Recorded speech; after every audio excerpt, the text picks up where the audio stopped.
Okay, we're live. Hi, everyone. Oy vey, oy vey, oy vey says tech difficulties. It's 5:04 p.m. Nope, I was just chatting away. And I'm incapable of getting places early. So, oh shit, I'm hearing an echo. Let me just fix that. And I've sworn already, so I'm both incapable of getting places early and of not swearing.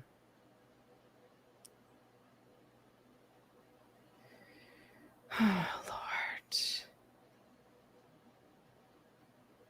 Why am I still hearing this? Are you guys hearing an echo on your end? I hear like a Okay. mechanical sound. Well, if you're not, then that's Okay. excellent. Okay.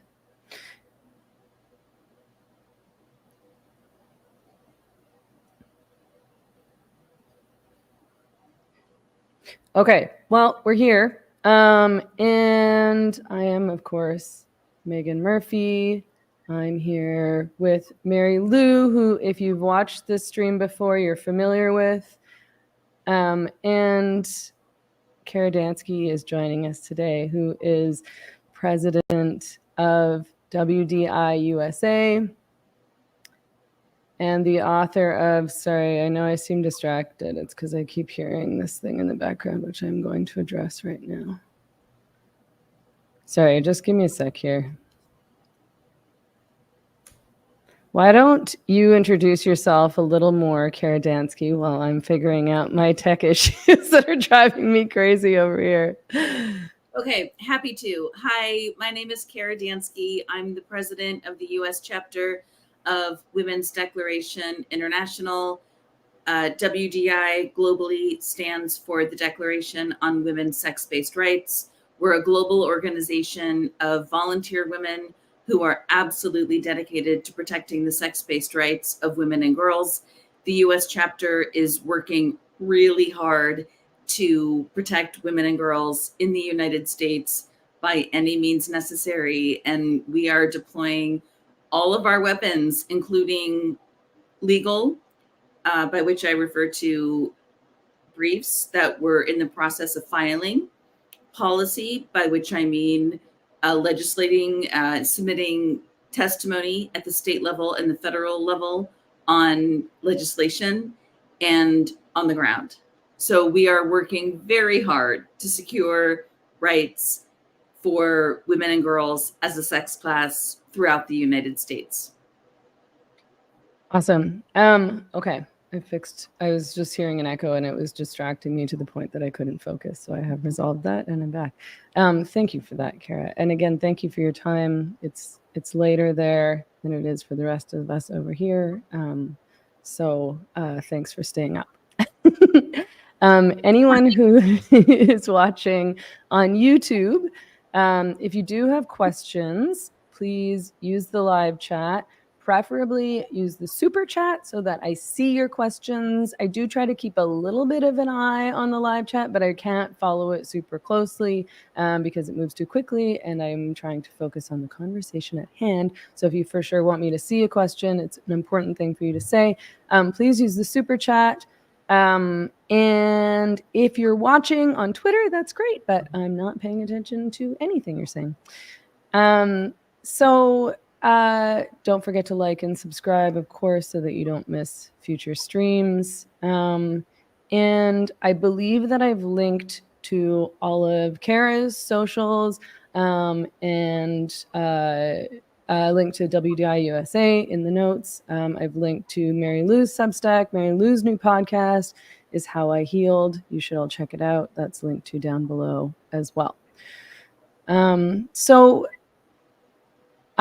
We brought Kara on today. I mean, I've been meaning to talk to Kara again on a stream or podcast of some sort because she's finished writing a new book that is important, particularly pertinent to American women. But Kara, you all had an action in Portland planned, an event planned in Portland. Can you tell us first about the event that you had planned? I believe originally it was supposed to take place inside the library, and that didn't happen. Yeah, Thanks, Meghan. Also, thanks, Meghan, for endorsing my book. I really appreciate it. Yes. So about a month ago, we secured a room in a library, at a public library, Multnomah County, Oregon, as any member of the public can do. We just followed protocol and did exactly what we were supposed to do. And everything seemed to be going along as planned for several weeks until we got word that some people in Portland didn't like it, that women planned to meet to talk about protecting women and children.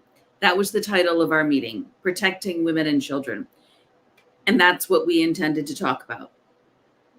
And we got word on social media that people didn't want us to talk about that. And after that, we got word from county security that there were explicit threats being made to the library. Meghan, you should interrupt me at any point, or just like I can talk about how all the things went in broad brush strokes, but tell me how you want me to do this. So the library started getting threats, and did they cancel the event? What happened there? Got you. No, the library did not get threats. And Okay, the library did not, no worries. The library did not get threats, and the library did not cancel the event. The main people that we were in touch with were not the library, but the library building is under the jurisdiction of the county, Multnomah County. And we were contacted by a representative of the county who said that she was concerned. It was a woman, and she said that she was concerned about threats that she had seen on social media, and she wanted us to know about those threats. We, of course, were not at all surprised to hear about the threats. Women who talk about sex-based rights have been dealing with this for many years, as both Meghan and Mary Lou very well know. So we were not surprised. The county was determined to let our event proceed. And they let us know that. And they worked with us very professionally and helpfully in the weeks leading up to the event. I think 2 days before the event, the county let us know that there had been a gun threat. A person said, quote, the person, I am going to the event and I am bringing a gun. And if anyone messes with me, I won't hesitate to use it. So did somebody say that on social media, or they like emailed that to them, or you saw that, or somebody saw that somewhere?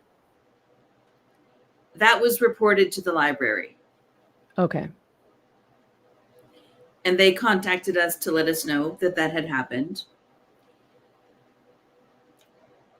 And we proceeded with our event. Now, it's important to understand that between Friday night and Sunday morning, we also had booked an Airbnb for about 12 women or so to stay in and to have trainings, extensive trainings in the tactic of nonviolent direct action, which I understand is very controversial. And lots of people have lots of opinions. And let's talk about all those opinions. Let's get all that out. Let's get all that out in the air. We showed up at the Airbnb Friday night, and it was lovely. We had a lovely time. We had dinner, thanks to Leah Keith, the founder of Women's Liberation Front. And we had a lovely talk, and we had some social time, and it was great. And then we spent all day Saturday training in nonviolent direct action. And then Sunday was the day of the event at the library, and lots of things came into our awareness Sunday morning.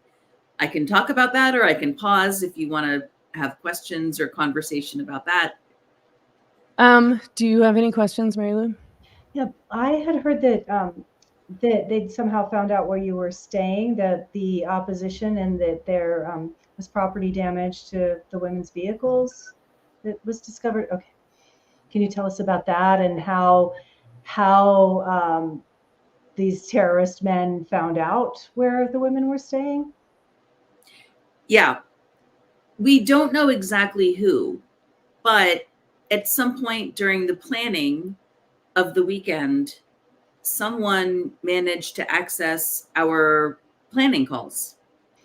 Right. I saw like a blog post or something of the like, and it had all these clips from your video planning meeting, which I assume was on like Zoom or something like that. So how did it happen that whoever leaked all this information to the trans activists was able to access your meetings? So we're an above board organization. Like we're not ashamed or hiding anything that we're doing. We were just planning an event. That's really all we're doing. We did our best to vet everyone who was invited to the Zoom meetings, and something fell through. Someone who hates us, who hates women, got involved. And we don't know exactly how that happened. But because we're an above board organization and we do nothing wrong, people are welcome to talk about organizing our events. It's fine. So someone who means us harm, who means women harm, decided to join our Zoom calls and got access to information about our location. Yeah, I mean, that just happened. Did you figure out who it was? Like, were you able to go back and look at the Zoom meeting and see all the attendees or anything like that? We're still working on that. So did you know about this infiltration before Sunday morning? We knew about the infiltration before Sunday morning because an organization called Rose City Antifa posted a blog post about it.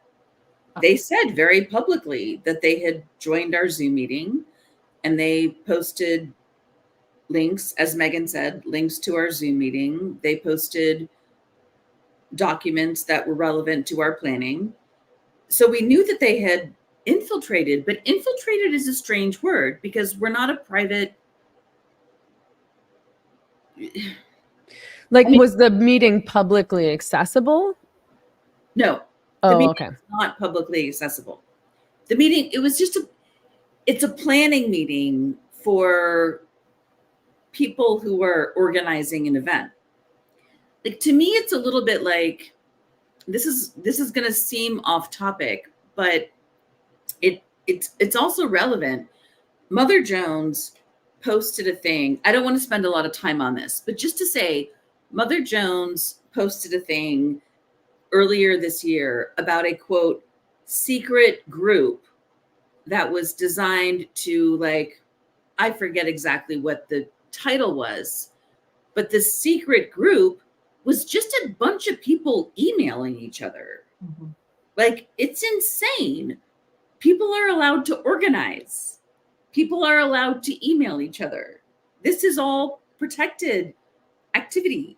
Right. Political organizing is normal. Yeah. I mean, I'm sure that nothing happened in the meeting that I mean, beyond, were you talking about the location of the Airbnb in the meeting?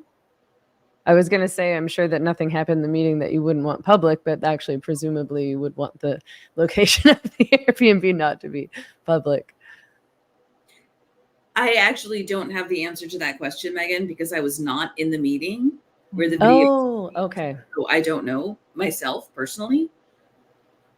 That's the piece that scares me. I think my understanding, we're going to talk about NVDA, is that you are being upfront about what you're doing, that this is a planned action. You're not hiding the fact you're going to speak at the library and that these women will be there. And you're not hiding the fact that it is NVDA to the opposition either. They know that if they attack, the women will not fight back because this is a nonviolent direct action event. It is very concerning to me that the core organizers were that their property was attacked outside of the Airbnb where they were staying. Frankly, I'm just really grateful that you weren't all, killed in your sleep. Like these people are, they hate women. They hate women who speak up to male power, and it's very concerning to me that they knew where you were sleeping. And as awful as it is, it was property damage. I'm so glad that they were not violent toward women's bodies. And so these people who found out your Airbnb location came and slashed your tires. Is that right? Yes, not mine. I didn't have a car there, but yes, all the cars that were there had their tires slashed. I have a question for Antifa, which is, why didn't they kill us that night, Saturday night before the event? Why didn't they throw grenades into the house? Why? They had us. Why didn't they do it? They could have taken out me. They could have taken out Lear, and they could have taken out another 12 women. They chose not to. Why? I mean, I think that it's fair to presume that whoever came by the Airbnb to slash the vehicle's tires were Antifa, but do you know who they are actually? Did you guys file a police report? I mean, as if that... Are the cops in Portland on top of this, Kara? So many questions. So when we learned that the tires had been slashed, I called 911 immediately. Yeah. And the 911 live dispatcher referred me to a automated non-emergency system, which dropped. Oh my gosh. The call just dropped. I called 911 again to report the slashed tires, and the live 911 Portland dispatcher again referred my call to an automated non-emergency system, which again dropped. That's what happened when we found the slashed tires on Sunday morning. Middlesex, Vermont says something that I guess is relevant, which is they may not want to be charged with murder in response to your question as to why didn't Antifa kill you, but they did want to scare you. So, I mean, I have experience with these people, of course, as you do, as we all do. And to me, they've made it clear that they are willing to be physically violent, and they have been physically violent. But I think that that comment is probably relevant, that actually murdering people is different than slashing tires or than vandalism or, maybe throwing a bottle at somebody and running away while you're masked and you're in Portland and you know that you can get away with that kind of thing. But let's talk about what happened the day of on Sunday. So tell me the sequence of events there. So we had gotten a report that there was a potential threat of gun violence, and the county security, which had jurisdiction over the building, wanted to go forward with the event. And we just prepared to go forward with the event. County security was completely with us the entire time. Our way to get to the library was in moving vans, U-Hauls. We had rented them in advance. And county security asked us to hold off and wait to come until they gave us the go-ahead. They gave us the go-ahead. We got into the vans, half of us in one van, half of us in the other van, and the vans took off toward the library. This whole time, we knew that the library had been vandalized. Did you have security with you in the vans? No. Okay. When was the library vandalized, Kara? At some point during the night, I don't know. Okay. Okay. The night before the event. The night before the event, the glass door, which was the main entrance to the library, had been shattered, and the exterior of the building had been graffitied. We don't know what the graffiti said. I don't know what the graffiti said. There are probably images somewhere on the internet about what the graffiti said. I don't know. Okay. But this whole time, county security said, we want to go forward with the event.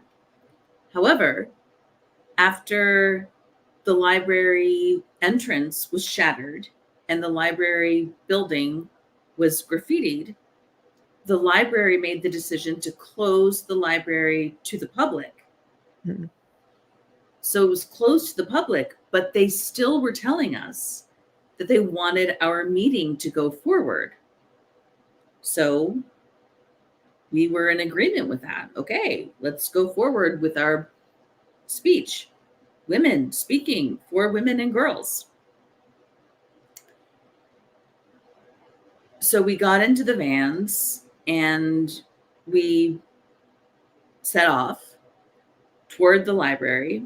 We could see out the windows that people were surveilling us. We could see people on the sidewalk surveilling us. Like, we knew they knew our location. They were watching us the entire time. And we got up until a couple blocks before the library, and we got word from county security, please stop. And we did. We stopped. Both vans stopped. And the next thing that happened is that the head of county security and the president of the library wanted to come into our van, which was interesting. So we let them in, and I was in the first van.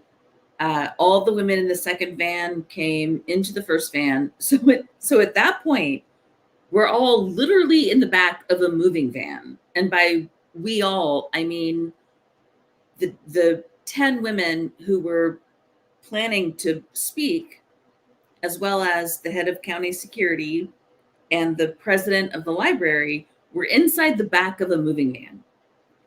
And the head of county security and the library president were giving us a briefing. And what they said was, we cannot protect your safety. We cannot protect the safety of the attendees of your event. We cannot protect the safety of anyone around.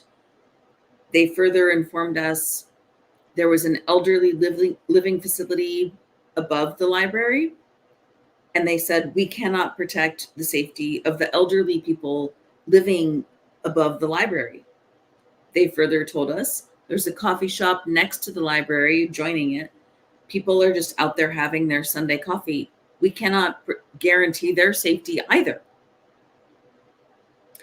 And so the county security asked us to consider canceling our event at the library. Could you see at this point how many protesters had gathered at the library? No, we could not. Did anybody tell you, specifically, like how many people were there, what they thought the threat was? Yeah. The county security people said it was maybe 40 or 50. That's a lot of people. If I were in your position, I would have been terrified. Did you guys consider hiring private security, or did you attempt to get a police presence? The answer to your latter question is no. Of course, we wanted a police presence. And this is the thing.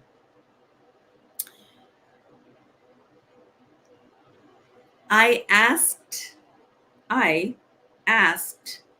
the county security representative.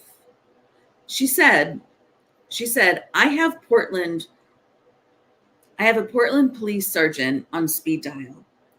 And if you get out of this van and do your event, I will not hesitate to hit that button at the first sign of criminal activity. We talked about it in the van. One woman suggested going toward the library and doing our event across the street from the library. One woman suggested getting out right where we were, which was several blocks from the library, and just giving our speeches there, specifically in order to pull the violent men away from the library, so that the violent men would not be a risk to the library staff, to the event attendees, to the elderly people living above the library, to the coffee patrons who were just there to have their Sunday coffee. Our deliberate intent was to pull the violent men away from the innocent people who had nothing to do with any of this. And I asked her specifically, okay, you're telling me you've got Portland police on speed dial. Are you telling me that if we get out of this van right now and give our speeches, Portland police is in the vicinity and you will call them in? And she said yes. On that assurance, we got out of the van with our banner and we proceeded to the nearest intersection. It was just a few feet away. And we started giving our speeches. And within minutes, a violent mob of around 40 or 50 people came toward us and started attacking us. I can continue, but do you want me to continue, or do you want me to stop? I would like you to continue unless Mary Lou has something to interject here or ask about. I want to know about the demographics of the mob. Did it appear to be mostly men in the violent mob? What was your take? Were these, were they large? Were they masked? What did they look like? Overwhelmingly masked. It's very hard for me to say what percentage was men and what percentage was women. Mm-hmm. I don't know. Okay. I don't know. So I'm speaking right now for myself, not for WDI. I can say that I gave an introduction to our talks. Leah Keith, the founder and current board chair of Women's Liberation Front, started her talk.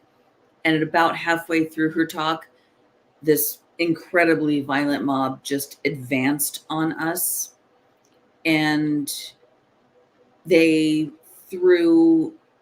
started by throwing cans of carbonated liquid at the ground. To the best of my recollection, one hit the ground right in front of me and liquid just exploded into my face, covered my entire body.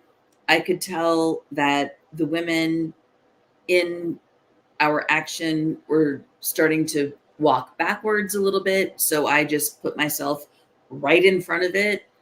And I was just like, okay, let's go.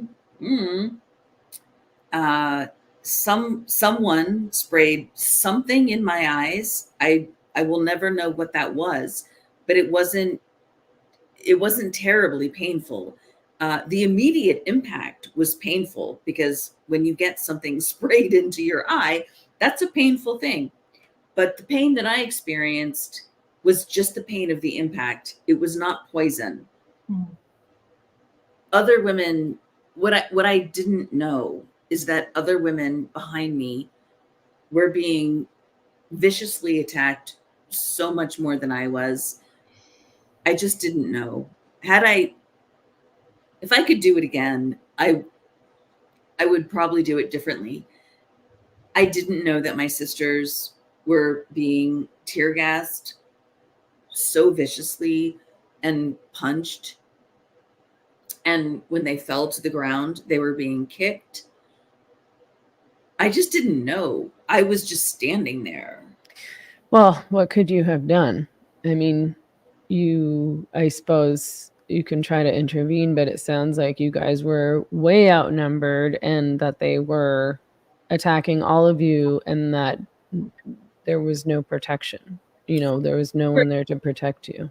We were definitely outnumbered, and well, yeah, we were definitely outnumbered. That's for sure. But so many women called 911.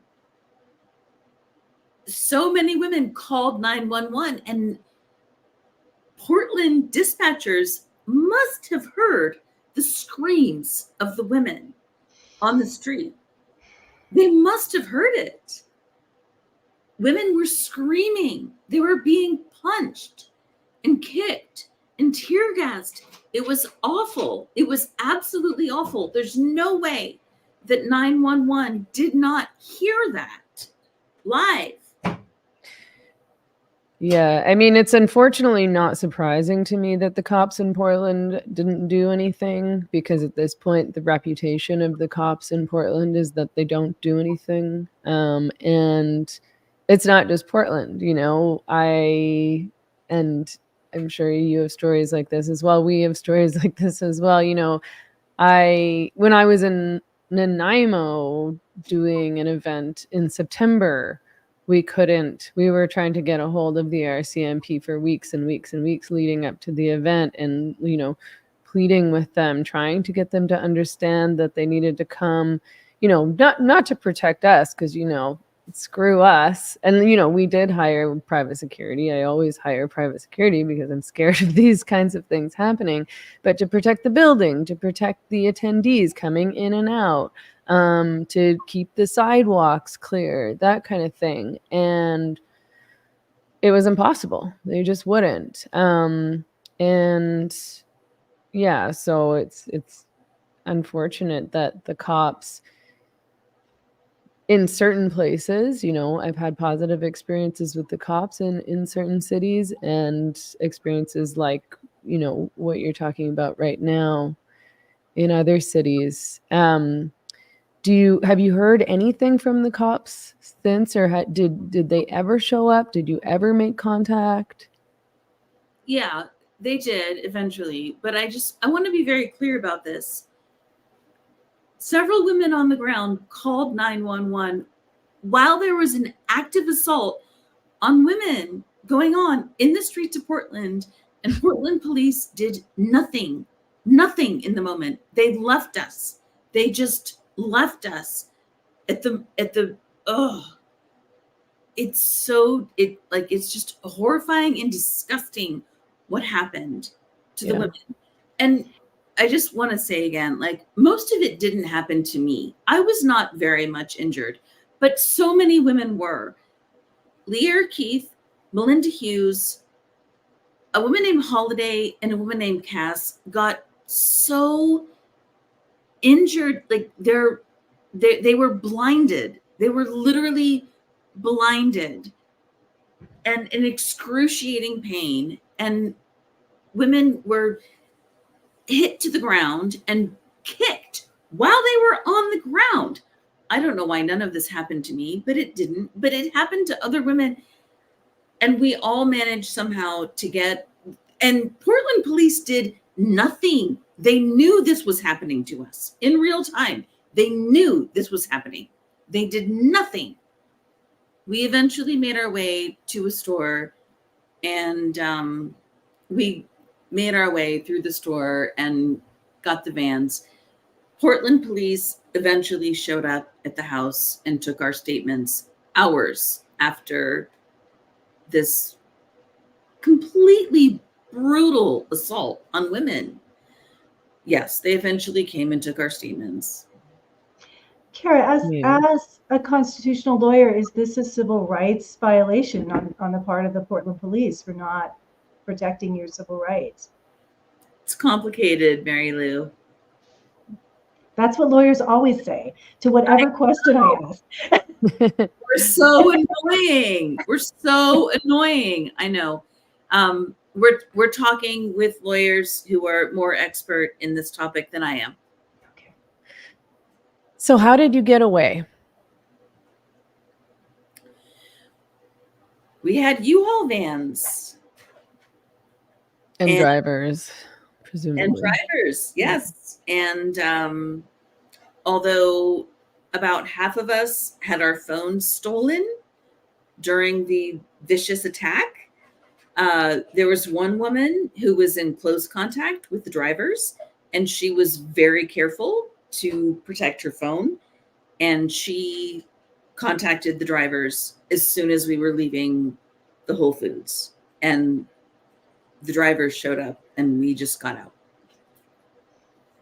I know that Portland Antifa is infamous for not wanting any video or photographic evidence of their actions, and they've been really brutal to many journalists and people who've tried to film them. Even back during the George Floyd protests, did they specifically take phones and cameras to destroy evidence of what was happening?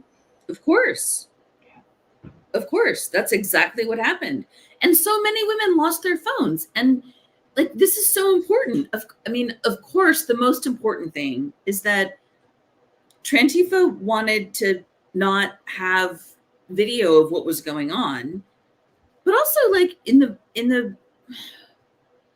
so all these women have to spend hundreds of dollars to replace their phones. And I just think that all these women deserve compensation for what happened.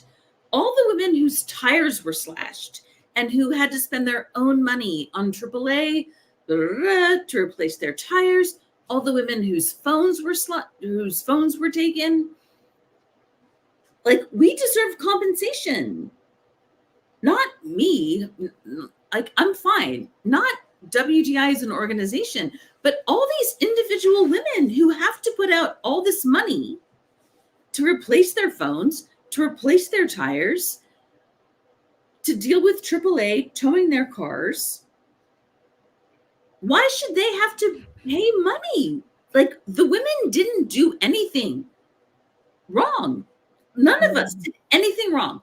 We were staying in a house and we were having an event at a public library. That's it. Why should women have to pay money for other people like being jerks and destroying property? We didn't do any of that. So somebody in the comments, Susie's asking, if the police won't help and it's a nonviolent direct action, we should talk about that nonviolent direct action thing too, actually, so you can explain to people what that actually means. But the question is, if the police won't help and it's a nonviolent direct action, how do you stop from being really hurt in the future? ? Security guards. ? I guess, yeah, I mean, so why did you guys decide not to hire private security? Okay, cool. Good question. Meghan, you asked earlier, do I have a hard stop? I have a hard stop at the top of the hour. Okay, got it. Discussion. These are great questions, really important discussion. WDI USA is absolutely committed to nonviolent direct action. Nonviolent direct action does not just mean not punching people. This is a very deliberate political tactic that has been used by many movements across the United States, across the world. The violence, the male violence against women exists. The purpose of our actions is to make it visible. This has happened throughout history, all over the world. It is a very direct and specific way of confronting power nonviolently. And I know that lots of women don't agree with the tactic and don't want to participate in it. That is totally cool. If any woman disagrees with the tactic, if any woman doesn't want to participate in it, then don't. That's great. Neither I, as an individual, nor WDI USA will ever try to persuade any woman to participate in the tactic if it doesn't suit her. It's fine. It's fine. Just don't do it. So just to clarify, does part of that tactic involve not having security Yes. or bodyguards? Okay. So a historical analogy would be the civil rights movement and the lunch counter protests and people having scalding coffee poured on their heads and in their laps and being thrown to the ground and being brutalized. That was nonviolent direct action that brought to light the level of violence that white supremacists were willing to bring to enforce that system and to keep people from exercising their civil rights. Is that correct? That this is in that vein, it's in that tradition? Yeah, completely, Mary Lou. Thank you. And I would encourage everyone, if you want to watch a documentary on PBS called The Freedom Riders. The Freedom Riders movie is about a group of people who started a movement to integrate public transportation in the American Deep South. And they did this very deliberately. And they did it having been trained in a very specific tactic to confront power with nonviolence. Mm-hmm. And they did it. I mean, it certainly paints a very clear picture, doesn't it? Right? Women come to try to speak and they're attacked by a mob of violent, probably mostly men. That's been my experience with these kinds of things. In San Francisco, of course, when Kay Yang and I were chased down by an Antifa mob, those were, I think, 7 men and one woman. And Zan in the comments says, making violence visible is extremely important in the bigger picture.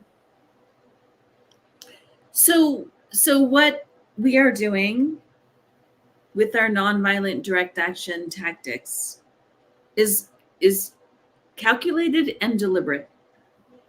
It's not for everyone.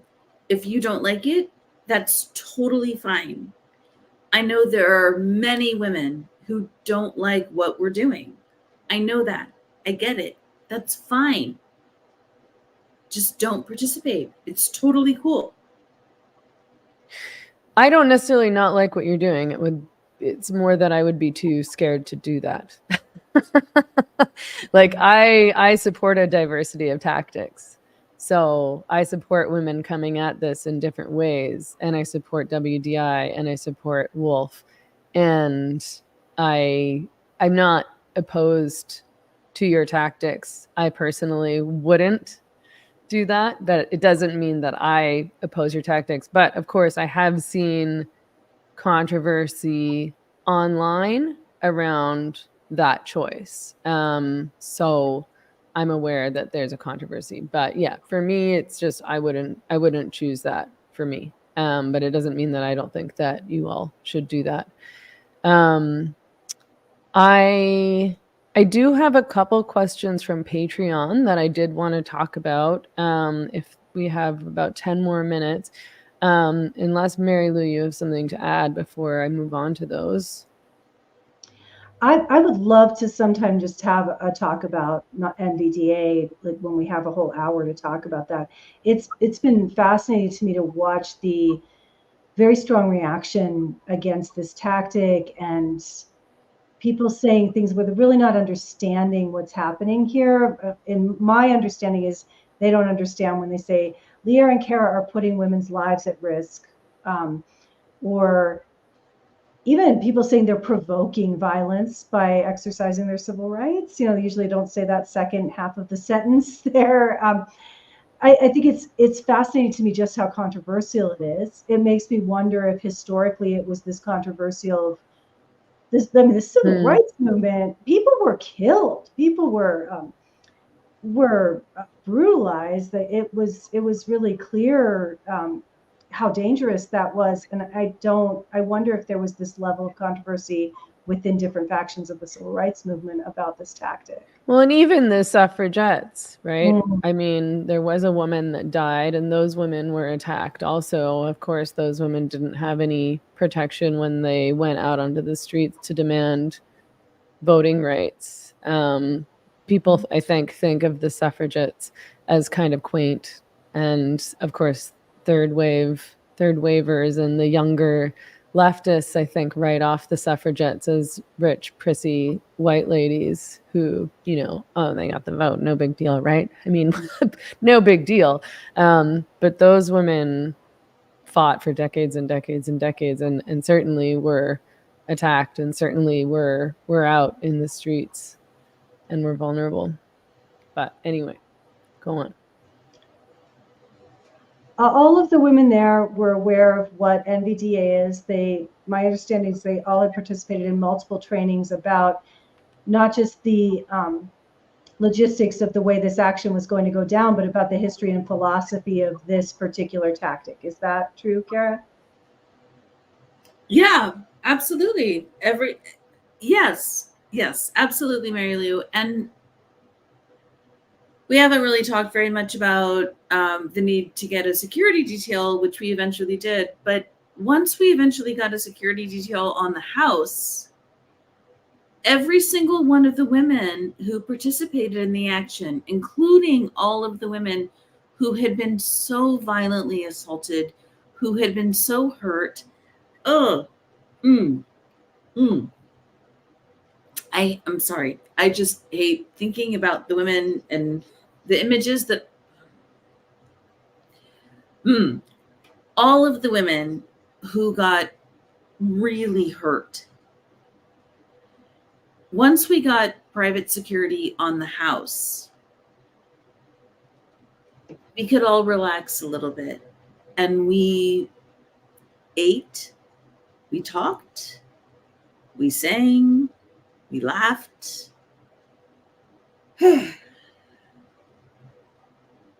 And it was all good. It was all, I mean, it's not great because like these men, but you are all okay, so that's good. I mean, yes, everyone got out. The 4 women who were the most injured went to the hospital, and they came back to the house.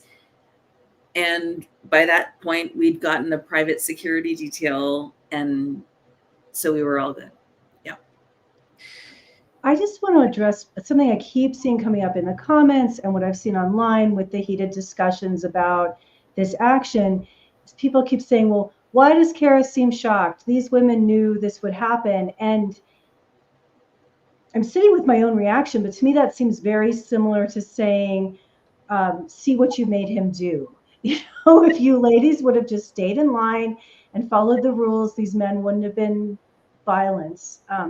But can you address that criticism that keeps coming, whether it's valid or not, of why do Lear and Kara seem shocked and offended that they were brutalized by violent men when they were exercising their free speech rights? I guess I don't understand the criticism, because I don't think either Lear or I was shocked at all about any of it. I don't understand the criticism. What is the criticism, Mary Lou? One of the comments that came through was, they knew this was happening. Why do they seem shocked? And I think maybe people are seeing you being visibly upset about this and interpreting that as you thinking this wasn't going to happen. Does that make sense? Well, they're just not paying attention. Okay. Neither Lear nor I was shocked about any of it. And yeah. One of the questions that I had submitted via Patreon was from Christine, and she says, very interesting that the phones were especially targeted in the Portland attack, leaving little evidence to pursue convictions. What strategies might we employ to keep recording? Could hidden body cams like Project Veritas was using work? This is very concerning. So this is a great question, and this is something we're talking about a lot. I'm going to have to turn off at the top of the hour, which it currently is, but this is a great question, and we are talking about this internally, how we can do it better. There was a woman in the action who had a pen in a pocket of her shirt, and it was a spy pen. So we got some footage from that, but we want to do better. We want to do much better, and we will keep trying to do better. I need to turn off, but I want to say to Meghan and Mary Lou, you are two women I have so much respect for. I'm in awe of both of you, and I just like, to all of the women who are critical of the way that we handled, the way that WDI USA handled our Portland action, I welcome your criticism. I really do. Bring it. Let's talk about it. Let's talk about it openly. Let's figure this out. Because at the end of the day, what I am most interested in is the liberation of women and children. I want to get that right. And to the extent that we are getting things wrong in the interim, if we are, let's fix it. Let's go. Yeah, I mean, I have a ton of respect for you, Kara. We've worked together and known each other for some time now, and you were one of those who was ahead of the pack on this issue. You suffered a great deal for that. You've been very smart and successful in working to address this in a legislative sense in America, which is incredibly important, obviously. I mean, the major reason we're all forced into this fight now is because we're dealing with legislation and policy. We're not dealing with just live and let live, which is, of course, what we were told when we first started talking about this. Oh, just let people do what they want. But you know, at this point, there's laws that impact women and girls in very serious ways. So thank you so much for your work, and thank you so much for coming on and sharing all this with us. What I saw was horrible and horrifying, and I'm sorry you all went through that, and I'm glad that everybody came out okay. Thank you, Meghan. Thank you, Mary Lou. We're not going to stop ever. We're just not going to stop. We just love women and girls too much. And I just want to let people know really quickly that Kara's new book is called The Reckoning: How Democrats and the Left Betrayed Women and Girls. And can you tell people where they can find that book? Yes, Amazon. I'm sorry, people are like really mad about Amazon. I know all the things and all the reasons we hate Amazon. I know all the things. But if you can buy my book, Reckoning: How the Democrats Betrayed Women and Girls, how the Democrats and the left betrayed women and girls, it's on Amazon. If you don't want to buy it on Amazon, I totally understand. I get you. No worries. I'm on the left. Love you. Mary Lou, thank you so much for talking. Meghan, thank you for hosting the space. I got to go. Thanks for coming on. Thanks, Talk to you Kara. soon. Bye. Bye. Mary Lou, do you want to stay on for a little bit longer, or do you have to check out also? No, I'm good. I could go another half an hour. Okay, cool. Yeah. I'm really annoyed because, you know, after all that we heard, this is why I'm annoyed. I just realized as we started the stream that I forgot to cover up the ugly parts of my house with this pillow, and partway through I was like, oh no, my fan and my modem and the plug. So I apologize everyone for the eyesores in the background. I've resolved this with my bear pillow from Texas now.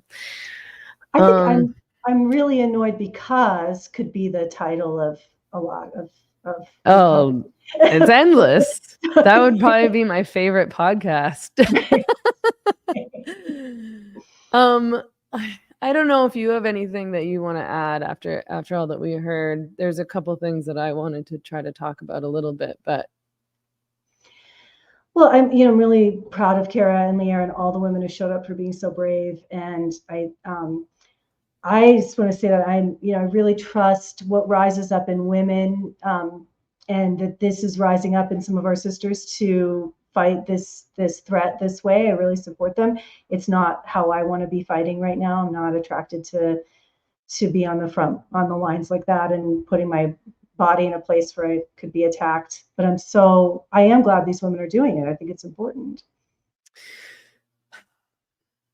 I mean, I definitely don't want to put my body on the line like that. And I think everybody knows about me by now because I force people to hire private security for everything that I do, which is often hard to do because people don't take us seriously. Like for people who haven't specifically been in this fight, people who have been activists in a wide variety of other ways, people who were active even, in the Freedom Convoy, the Truckers Convoy.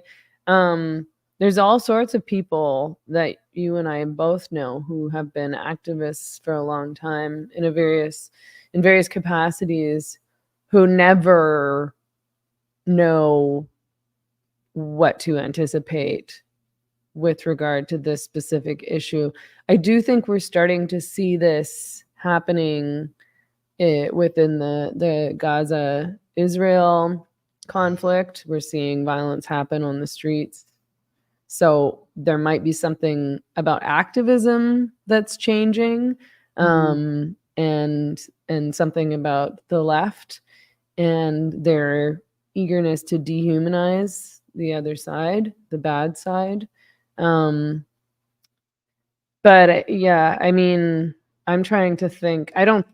Even from the very beginning, I had private security at my events, and I'm just too scared. I don't want to get hurt. I don't want to get killed. And I feel that if I put myself in that situation, somebody might try to kill me. Mm-hmm. No, I think that it's almost certain they would. Again, they tried to kill you in San Francisco, right? They jumped that fence and came at you. I don't know if we could say they tried to kill you, but they certainly didn't have good intentions toward you.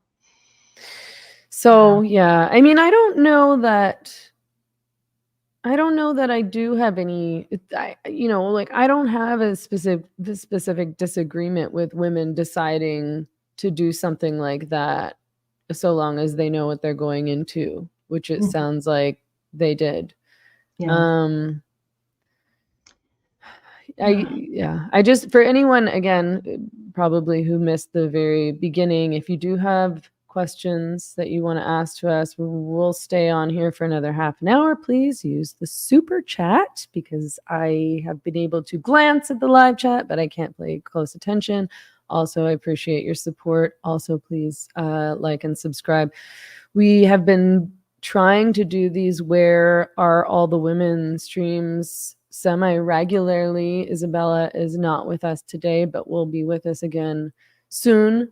And I'm really happy that we decided to do these, which of course, like the title Where Are All the Women is a response to Matt Walsh and people of the like who insist that they're the only ones doing anything about this issue, about the conflict between gender identity ideology and women's rights and reality and free speech, and ask over and over and over again, either where are all the feminists or where are all the women, when women were trying to talk about this, and feminists specifically were trying to talk about this for a very long time, but were ignored, mocked, silenced, censored, ostracized, blacklisted, punched. Lear was organizing these events before I was ever involved in a public event. I think I had started to write about it at that point, but back in, I think, 2013, 2014, I think, Wolf and Lear were trying to organize meetings to discuss the conflict between gender identity ideology and women's rights. I think it was 2012 that Deep Green Resistance started encountering this. And Sam Burke was putting on the RadFem reboot conference back in 2012. Kathy Brennan was talking about it then. I joined up with Wolf and Lear in 2015, and they already had really solid analysis and had done quite a few actions. And there had been that Michelle Goldberg piece in the New Yorker from the 2013 action. Yeah. What is a woman? I think, is that what she called it? Michelle Goldberg's piece? I think that, or the debate over what is a woman. Yeah. I mean, that was great because I think, was that 2013? I want to just quickly, was it? I think it was from 2013. Because it's so, I mean, it's so funny to me because Matt Walsh called his documentary What is a Woman, and is also one of those people. Yes, 2014, What is a Woman by Michelle Goldberg in the New Yorker. And is also one of these people, you know, pretending that women never fought this. But Michelle Goldberg actually wrote a whole very long, well-researched, well-reported piece about this fight and what women were doing and what women had been doing for many decades, not just at that time. She interviewed me for that piece actually, but didn't quote me, which is fine. This happens when we're writing pieces. But you know, Lear's in there. Sorry, Rachel Ivy, and Matt Walsh stole her title. Yeah, I mean, maybe he never read this piece. So maybe he just, I mean, it's maddening either way. Either he stole the title or he just assumed he was the first one to come up with it. I sort of doubt that. But you know, there's certain men, there's certain types of people who shamelessly lie or omit information to self-promote. But you know, the point of this stream is not to just continually bitch about Matt Walsh, although I would love that. Right. One thing that I had wanted to ask Kara before she left was a question from Patreon, but I think that we could actually talk about it here. And that was from Mike, and he said, I saw on Twitter that Kara said she's still very much aligned with leftist ideology. I know she'll never be a conservative, but how can she still be immersed in that ideology when we've seen them completely erase women? They're gleefully harassing women with a complicit media, academia, and the Democratic Party. With a complicit media, academia, and the Democratic Party. Intersectionality is the left's bread and butter. It's not going away anytime soon. In America, there is only one political vehicle to push back against this insanity.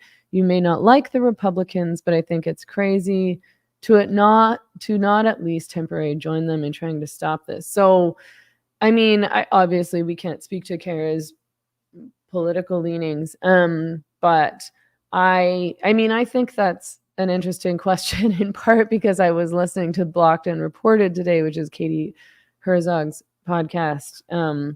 And Katie, who she co-hosts with Jesse Single. I was worried I was going to say his last name wrong. So it's Jesse and Katie's podcast. And I think that those two are both really good journalists and really good writers. I like Katie. I would consider her a friend. But at some point during the podcast, she said, essentially, you know, there's women who have been radicalized by this gender identity ideology debate and become right wing. And Meghan Murphy is one of those people. She was a Marxist and a feminist who was radicalized by the gender identity ideology debate and became right wing and a Trump supporter. And I was listening to this in my kitchen and I was like, what? Like, I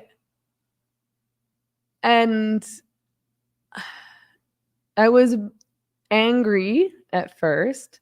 I also remembered that I think it's very easy to get confused about what my actual position is because it's very unclear and long-winded.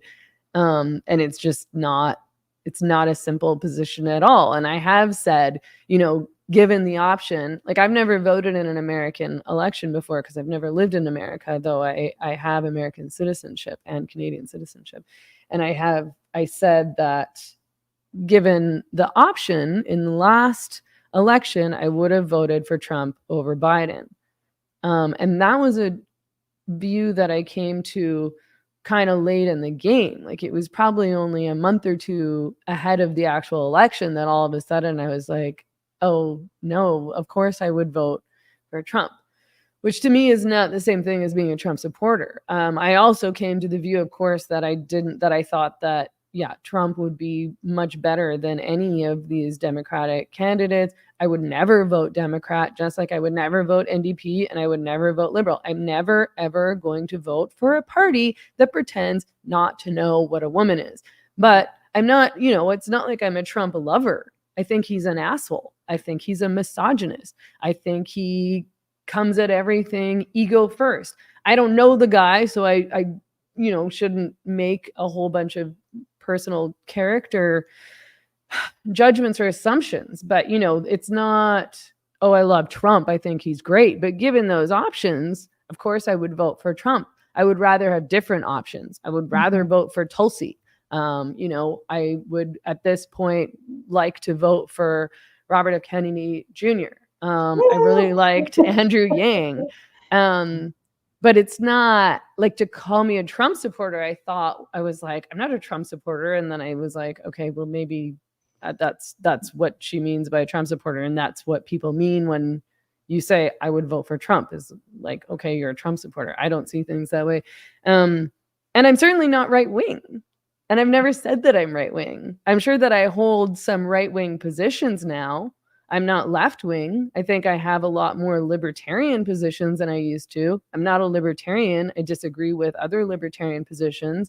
There's all sorts. I don't think anybody on the right would think I was right wing. I think they would be like, no, she's not right wing. She's way too feminist and progressive for us because I support women's right to have abortions whenever they feel like it. And I actually do support student loan debt relief and like the creation of more social housing and gay marriage and gay rights. Although I think Republicans mostly support that now as well, Anyway, I'm rambling, but I was like, and I want to say for transparency that I texted Katie and I was like, hey, FYI, I'm not right wing or a Trump supporter. And then I explained my very, very long-winded, ranty position as I did just now. And she said, okay, I'll correct it in the next episode. But I just felt like this is like, I'm so frustrated by the idea that if you are critical of the left, I can't stand the left, so it's more than just critical right now, but I've always been critical of the left. Even when I was on the left, I was critical of the left. That if you say, I'm not a leftist anymore, and then you start agreeing with some right-wing people, or maybe you vote Republican, then you have to be right-wing, and it's just not how I see things. Right. Well, what I heard is that you love Trump. There's my MAGA hat. I know we're so polarized, and I do believe Trump derangement syndrome is a real phenomenon, that so many people on the left hate this man so much that they are willing to accept the fact that we currently have a octogenarian with dementia in office in the United States. And who doesn't know where he is, like, right, at least half of the time. Which is terrifying, and as we can see, profoundly destabilizing for the world. I mean, even Konstantin Kisin has admitted that he doesn't believe Putin would have invaded Ukraine if Trump had won the election, because he's a madman. He's a megalomaniac con man who is unpredictable, and he is a strongman figure, and he doesn't appear to have dementia in the same way. I mean, he seems to be capable of making decisions for himself and isn't falling asleep in press conferences. I do think the world is much less stable under the current administration. Does that make me a Trump supporter? No, I think we have terrible options. I think the situation in Israel and Gaza would probably not be what it is now if Trump had still been the president. Does that make me a Trump supporter? To just be honest about this, it's destabilizing the entire world that we don't have any sort of cognizant leadership in the United States right now. And Right. because people hate Trump so much, they're not willing to be honest about what's happening here. This is demoralizing. It's terrifying. And people are like, well, at least he's not Trump. Yeah, which I mean, on the flip side, at least it's not Biden. I mean, and like plenty of people voted for Trump because they hated Hillary Clinton so much. Well, and I know plenty of people who voted for Trump because they were so mad at the Democrats for the gender issue, for lockdown, for the vaccine mandates. I think people are idiots if they think Trump didn't play a role in the lockdown and that he didn't make his money out of the big pharma power grab that happened there. Yeah. Fauci was his guy. Like it's completely idiotic to think he was opposed to all of that happened. But as a rule, the Republicans and the Republican-led states with Republican governors they were not as horrific at destroying the civil liberties of their constituents as the Democrats were. And a lot of people were furious about that and voted out of anger.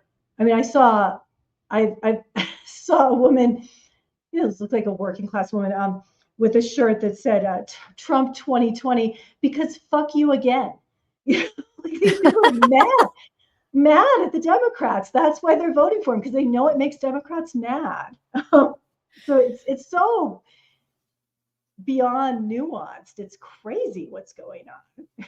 I know, and I just feel like, how could you not be mad at the Democrats? And I mean, I'm sure there's plenty of reasons to be angry at the Republicans too, but I think that what it is for us, for women who are, identifying as feminists, I think you still do identify as a feminist. My not identifying with as a feminist thing gets confused too, because it's not that I think that I'm not a feminist. It's just that I don't want to identify as a feminist because I find it so limiting and people don't understand what it means. And then feminists try to police you for doing and saying, unfeminist things, or for not voting for the Democrats, or, supporting, going against the lockdowns and criticizing the mandates and,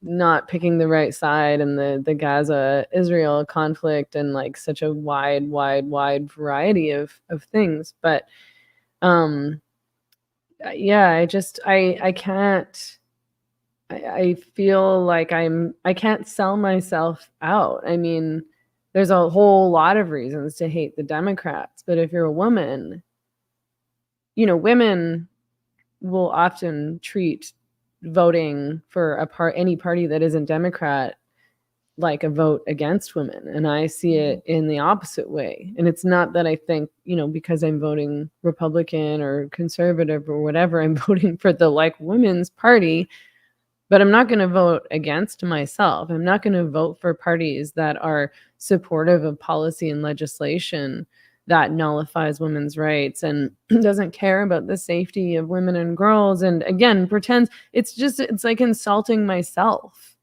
It's like that meme, like I've seen feminists that we know sharing this meme, and I think we talked about it in another stream, where a working class woman is punching herself in the face because she's voting, Republican instead of Democrat. Do you know what I'm talking about? Am I explaining this properly?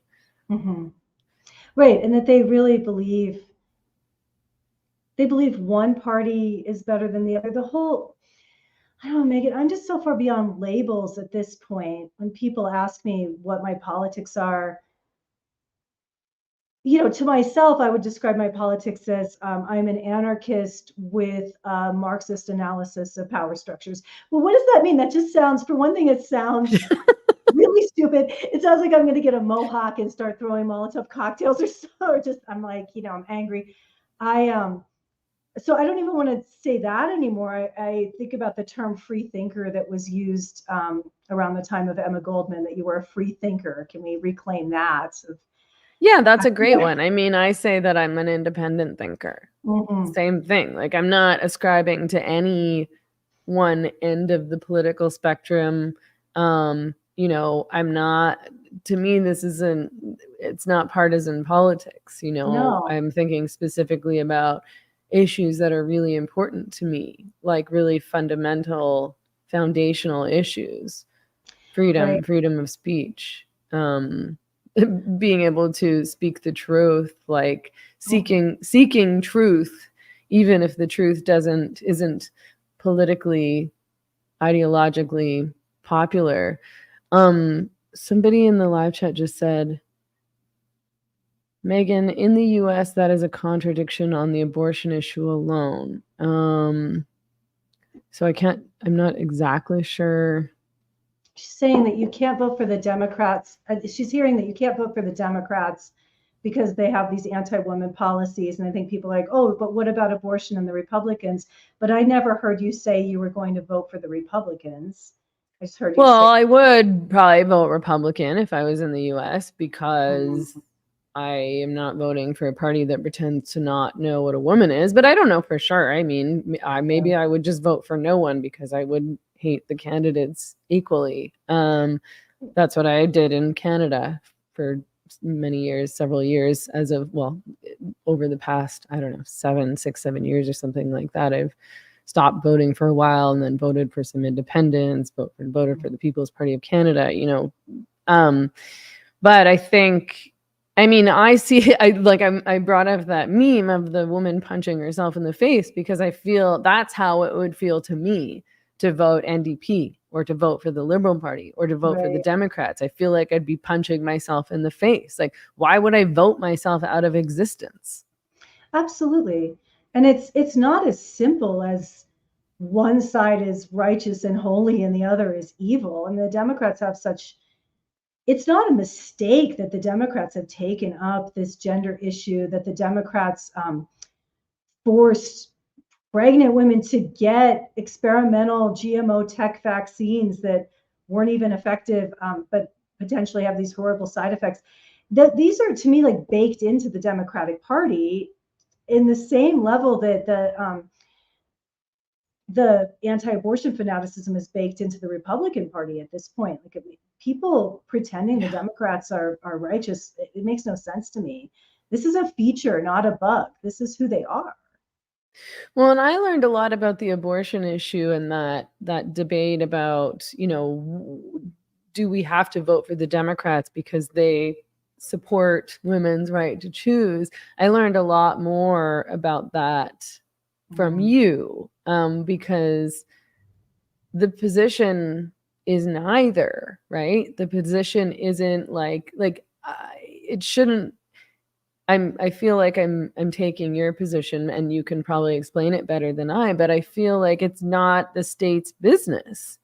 Like, it's not any of this. Like, I don't think anybody has the right to legislate around whether or not I have to go through with a pregnancy or not. Right. I mean, that's my goal, is just to advocate that women take back their sovereignty and know our rights are given to us by our creator or natural design. This is what the founders of the United States believed, that, you know, our rights God-given, which means we're born with them. They're not given to us by the state. And that we as women have a right to control our own bodies, that it doesn't matter what the state says. So let's stop turning ourselves over to the authorities and begging for, you know, these crumbs that are not sovereignty. Yeah, like it should be this many weeks, or, you know, like this is reasonable, you know, at least everyone can agree on this many weeks. And then after that, you know, it's wrong and terrible. It's like, no, I'm not agreeing on any fucking weeks. I get to do what I want with my body. Totally. Then the question there is, like, at what point in the pregnancy does a woman stop being a human being with rights and start being a state regulated incubator? How many weeks, Meghan? 24? 16? When? Oh, that's the question. I'm like, to me, you can't force one person to be an unwilling life system for another person, period. I'm not interested in the personhood of the fetus. It doesn't matter. The personhood of the woman is what I'm concerned about. And every human should be concerned about a government that believes it can force you to be a life support system for another person against your will. Well, and women can do this for themselves. Yes. and they have in the past. People should read about the Jane Collective. I mean, they were people like, oh, what about late-term abortions? What about abortions requiring surgical skills? Those were lay women with no official medical training, no nursing training, and they learned how to very safely perform abortions, both simple early abortions and complicated later abortions, in a sovereign way, and they had excellent outcomes. Right. And even prior to that, when the midwives were Yes. supporting women in ending their pregnancies, or I think there were other terms for it. Menstrual regulation, that was it. Yeah. Right. Yeah, this is an old issue. And this is a particular, I don't know if this is the right place, but I have this this bone I want to pick with Mary Harrington and Louise Perry, who pretend women never had abortions before the sexual revolution. When before the sexual revolution, abortion was birth control. That was all there really was. I mean, right. The condoms and the pull-out methods somewhat, but those rely on a man. Abortion was what we had available to ourselves to control our fertility. And you bet women were having abortions. And there's documented evidence that the abortion rate was actually very high, like at the end of the 1800s in the cities. Yeah, and this is one of the things that enrages me about the Republicans' position on abortion, or the right's position on abortion, is that they treat this as an issue that, started when there was legislation around abortion, and seem to have no understanding of history or of how women's bodies work. And Suzuki something in the live chat says, believe it or not, there are many Democratic women out there who feel that abortion after a certain amount of weeks is wrong, but the mainstream media will never let you know that. But of course, I'm sure, I bet like most Democrats think that abortion should be limited to a certain amount of weeks, because I get the impression that most on the right think that there should be no abortion ever at all. And the Democrats are the ones engaging in this how many weeks debate. Exactly. Yeah. And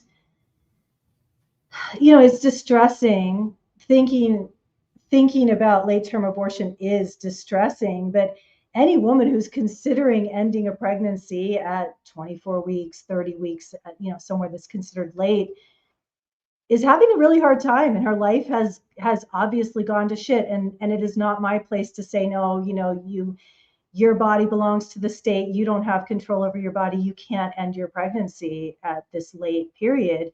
Because again, the question is, what point does a woman stop being a human with rights and start being a state-regulated incubator? I'm just so tired of this conversation. And that doesn't mean you can't work to culturally change attitudes on abortion. If you want to make life easier for single mothers, if you want to make life easier for pregnant women, go for it. If you're in a religious community that wants to, have a tenet that you don't have abortions and you want to follow that, go for it. We used to have that phrase of, I'm personally pro-life, but politically pro-choice. People have forgotten that you could disapprove of something and not want it to be illegal, right? Yeah, I mean, and I would love that. I would love it if the Republicans would take that position. I actually thought that, I read about something that Tucker Carlson said about abortion recently, and I found his argument and view interesting and sort of more compelling than what I normally hear, although I don't necessarily totally agree with his conclusions. But, he was essentially saying, like, why would your workplace, like, why would like the Bank of America or whatever big wealthy corporation that you're working for, that you're selling your life to, support you in having abortions, so that you can go back to work, so that you can work for them longer? And why would you want to commit your life to the Bank of America more than you would want to commit your life to your child or to a family or something that is much more valuable and sacred than working for, whatever these corporations are, who don't really care about you at all, but are sort of claiming to care about women when they pay for, fund women's abortions. And I think, it's just, again, like, the whole question is more complicated than that. But I think that that is valid. Mhm. You know, just going to work and dedicating your life to work, especially if it's not a career or job that you feel particularly passionately about, and then choosing not to have kids to do that instead, does seem like a shitty choice. Yeah. And I think that culturally we are too cavalier about abortion. I think that, again, like, to me, I don't want the issue legislated. I'm fine with people having these conversations. I think that is concerning if a corporation is promoting that as a perk that will pay for your abortions. In the same way, I think it's incredibly concerning when a corporation is promoting egg freezing, right? Like these things. I don't want the corporation involved in these decisions. You know, And like freeze your eggs so that you can work for us longer, and then try Right. and to have a baby at 40 that probably isn't going to work, and then you're going to Yeah. be totally distraught about that and realize that you were lied to, that you could just put it off and freeze your eggs and then do it whenever you felt ready for it. Well, don't worry, because we'll pay for you to rent another woman's body and have her go through medical torture to have it implanted in her and be be your property, and then you can buy a baby. I know they're paying for surrogacy. All of this is concerning stuff. We should have conversations about this. I think that feminism and the women's liberation movement took a wrong turn. I don't know how much of this was manufactured and how much of this came from the women. But pretending that human life does not begin at fertilization is crazy. It's anti-science. It doesn't make sense. Of course, the human organism starts when a sperm and an egg fuse. I think that it's foolish and harmful to women to have that debate about when it becomes a person. At what point in our development do we become a person? I think we need to stick with women are people, and you can't force a person to be an unwilling life support system for another person, period. That's called slavery. Yeah. But this is, yeah, it's kind of I'm sort of bored with abortion. I mean, I was bored with abortion for like my whole life until very recently, because I was like, I was totally confused about why people were so passionate about this debate, and I never talked about it or wrote about it like ever. Like I don't, as long as I was, in all of my writing in Feminist Current, I don't know if I wrote about abortion one time. That's how disinterested I was in the debate, because I was like, have an abortion, don't have an abortion. Like it was, it wasn't really a big debate in Canada, and it's treated as the debate in the US. But yeah, anyway, I like sharing what you taught me about this issue and your views and position on abortion, because I want people to know that there's a bigger conversation than just the one that's happening. And especially, women and feminists should know, who the women and feminists who are saying, I have to, or you have to vote Democrat, because otherwise we'll lose abortion. And that's just not what we should be fighting for at all, in my opinion. And, do I have to choose between being able to say that a woman is an adult human female, or, having control over my own body and autonomy and sovereignty, as you put it.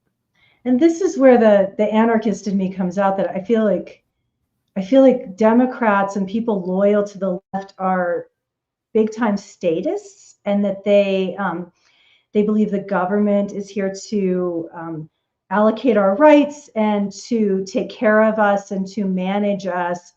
And it is one of the reasons why I on top of the gender issue and some of the, my burning anger that I'll probably carry to my grave about lockdown, that's another reason I don't understand the loyalty to the Democrats, as someone who's very suspicious of the state, very suspicious of letting of us, our lives being managed by a bureaucratic government. And I think the Democrats are very much about that particular policy and way of governing. The loyalty to political parties from the left is weird. Like, I mean, I don't know. I think one of the biggest reasons that I feel, I mean, I often say, like, okay, whatever, call me right wing. I don't care. None of these things mean anything anymore. And, people call you what they want to call you. People have been calling me whatever they want to call me forever, for as long as I was, when I was blogging, and people are like, you're being a moralist. Like, you sound like a Christian right-wing conservative, because I was opposing pornography and prostitution. So, Right. so it's like, okay, whatever, call me right. But, it does piss me off when people treat this as such a binary black and white thing. And because, my primary thing, I feel like, is still that I support the working class and I support women. Like, I supported the truckers because I support freedom and I want to preserve our constitutional rights. And because what the government was doing was wrong, it was wrong. I don't really care which end of the political spectrum that lands me on. What they were doing was wrong, and they were lying to people. But also because it was a rising up of the working class and of regular people, of regular Canadians, not academics, not elitists, not seasoned activists. I mean, not VIPs, not celebrities, like, not, and that never came out of that movement ever. There was never like, I'm the leader of this movement. I'm the VIP, whereas that is happening even within the so-called, I don't call myself gender critical, so I don't love this term, but whatever. It's referred to as the gender critical movement. Like, these are sort of like the experts and the VIPs, and people clamor to power and whatever. Maybe that's just a normal human thing. But, this was like a ground up working class revolution as far as I was concerned. And I want, that's my thing. I'm not pro-state. I'm not pro-political parties. I'm certainly not pro-corporation, which seems like the left is nowadays. But I don't know how all that ends, puts me on the right. Yeah, it's like upside down. The loyalty to the corporate media, the loyalty to the idea that the powers that be will inform us of what is fake news and what's the real story. It's been very disheartening to watch so many people that I thought were radical thinkers become corporate propaganda mouthpieces, pretending they are still radical thinkers, and that they couldn't see a woman-led mass working class grassroots movement like the trucker convoy for what it was. Like, that's what they say they're about. And it was organized by an Indigenous woman, and it was working class people. It was truckers, and they couldn't understand what was happening, because I don't think they actually are pro working class. No, and I think they don't know any people who were involved. They don't know working class people. They don't know what they care about. They don't know what working class people suffered during lockdown. They didn't understand it because all of the people that they hang around with are just like them, and they're elitists.